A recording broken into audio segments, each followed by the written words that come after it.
leaving from Westchester County or somewhere in Suffolk County, Long Island, or wherever they come from, and they come into our city, into our communities, bitter and disgusted with life.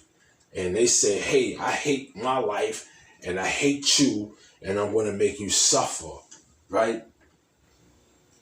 And we become subjected to their dissatisfaction in life, right?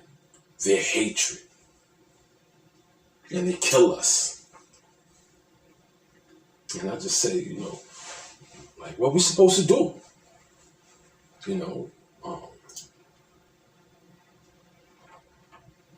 We supposed to just lay down and just like let it keep going down. All right, officer, I gave you my ID. I don't have any warrants, right? You still got your gun drawn out on me. If I say anything, I might get beat up or I might get killed. If I don't say anything, I might get beat up. I might get killed, So it's like, what are we supposed to do? Tap and hit the snooze in school. Wake the extra down in the pillow, man, extra drool. Wake up. 1, 2, Freddy's coming for you. You should wake up.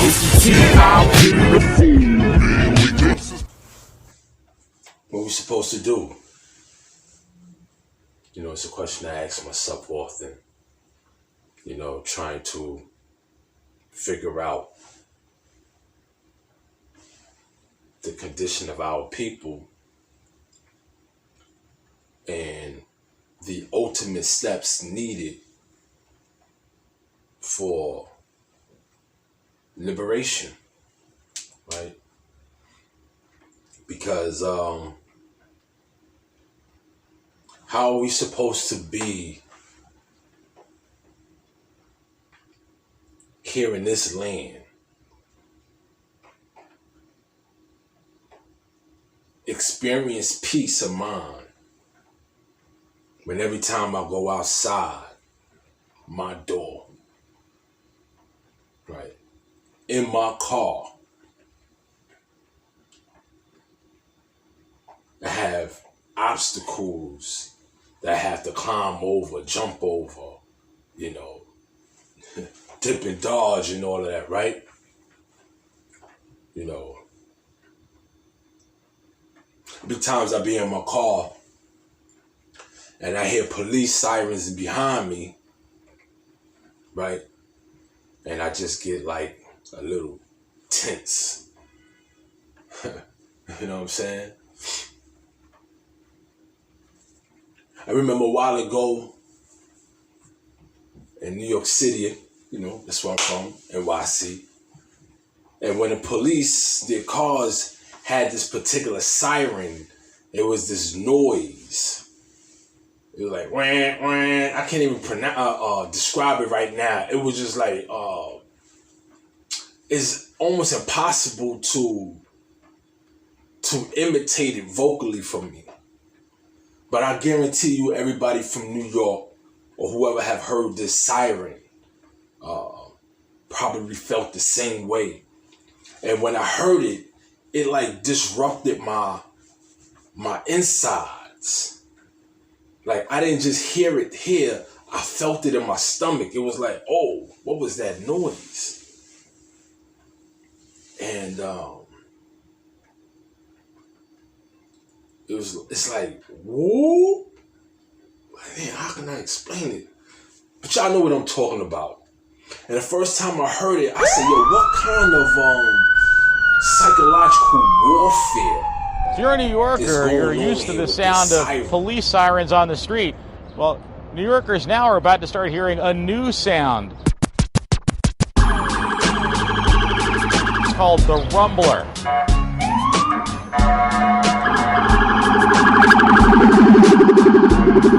Oh, it's a siren that you feel actually even more than you hear it. The amazing thing is the rumbler is actually not any louder than the regular police siren, but it's a lower frequency, so you feel it right here as much as you hear it. And that's necessary these days because so many pedestrians crossing the street have earbuds, earpods in their ears. They've got cell phones in their ears. They're texting their buddies. And the cars around the police cars have more sound insulation, so it's harder to hear anything. And it's important for a police car to be able to cut through all that so they can get where they're going without hitting anybody.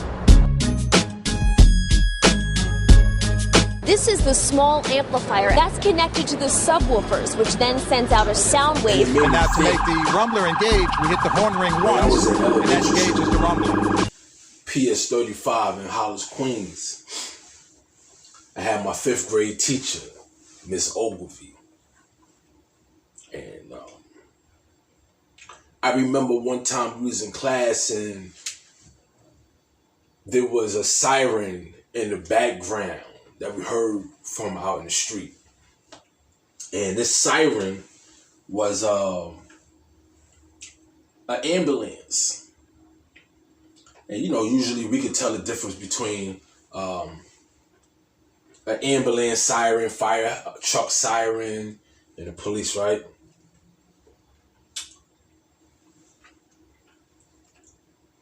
And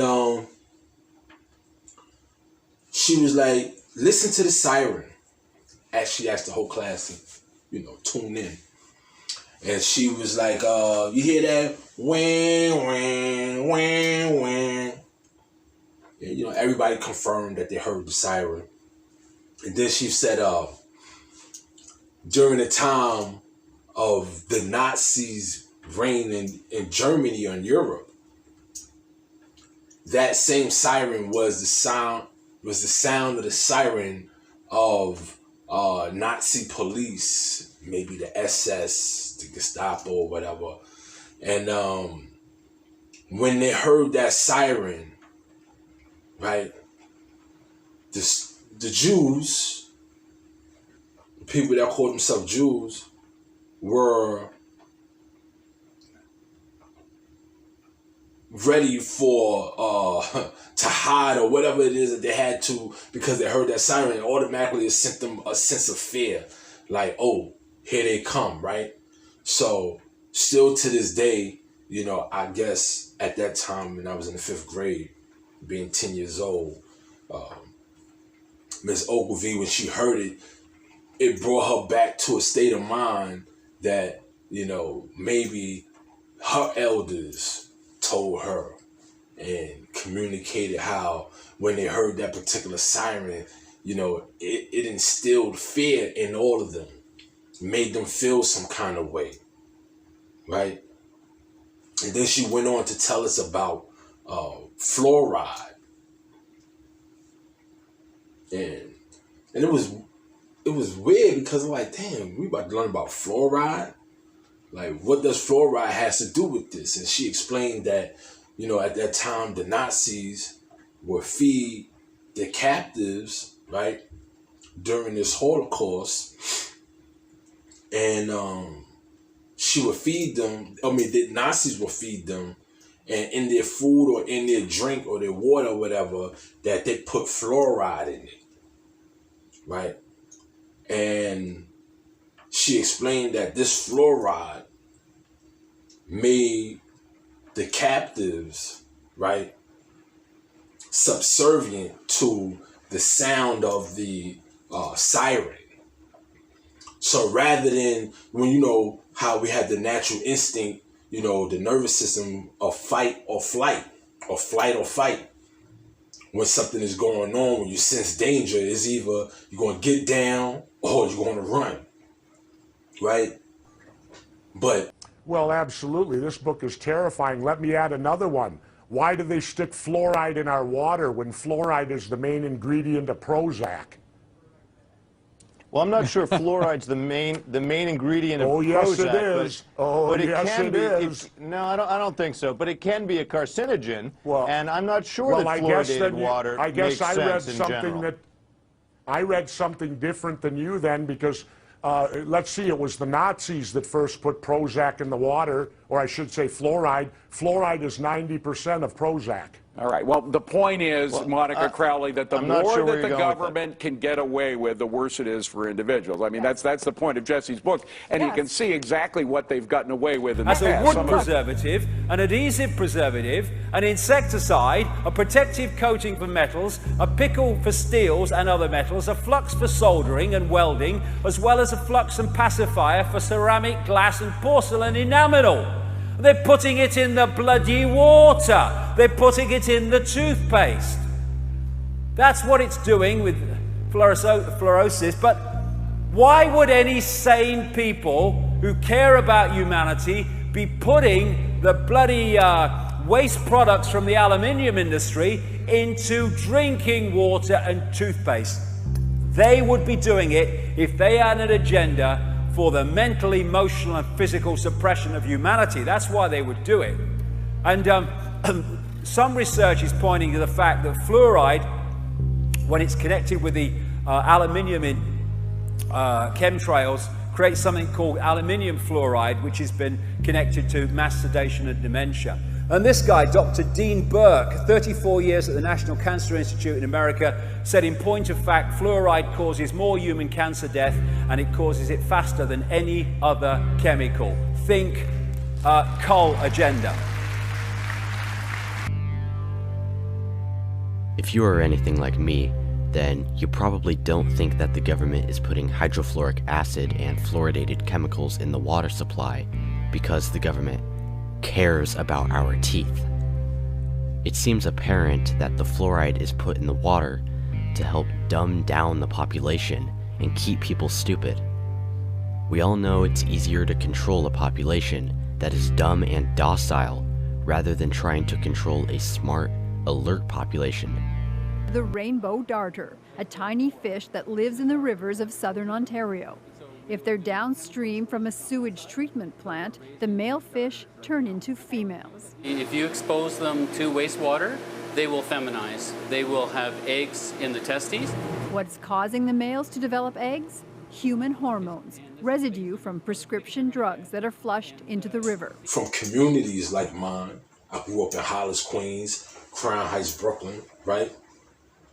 And when we hear sirens, oftentimes we get the sense to run, right? First thing coming to our mind is if you're in the wrong, you know, the police is coming, it's time to run, right? Or not even run. It's just, I give up. You got me, right? And that siren,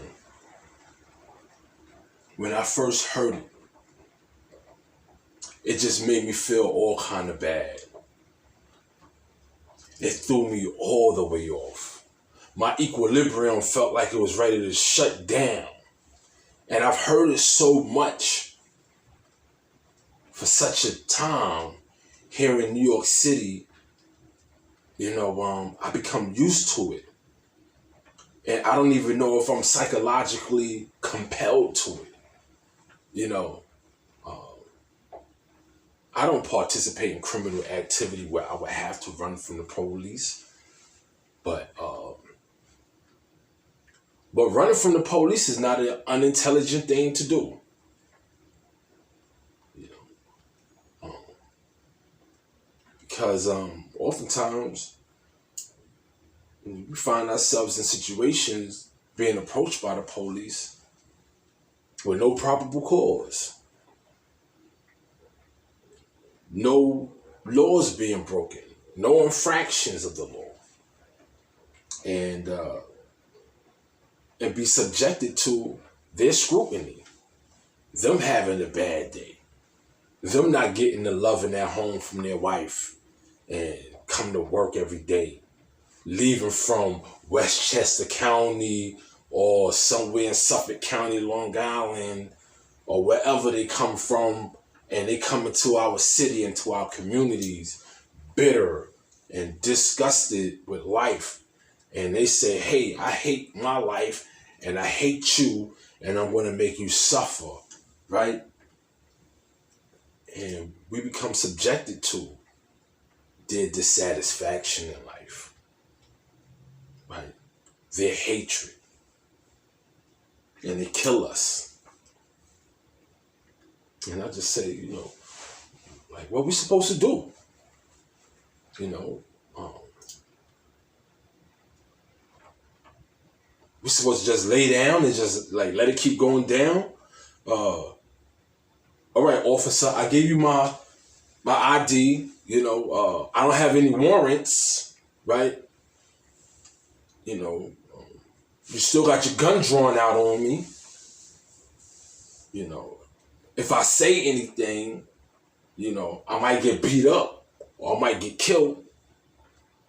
If I don't say anything, I might get beat up.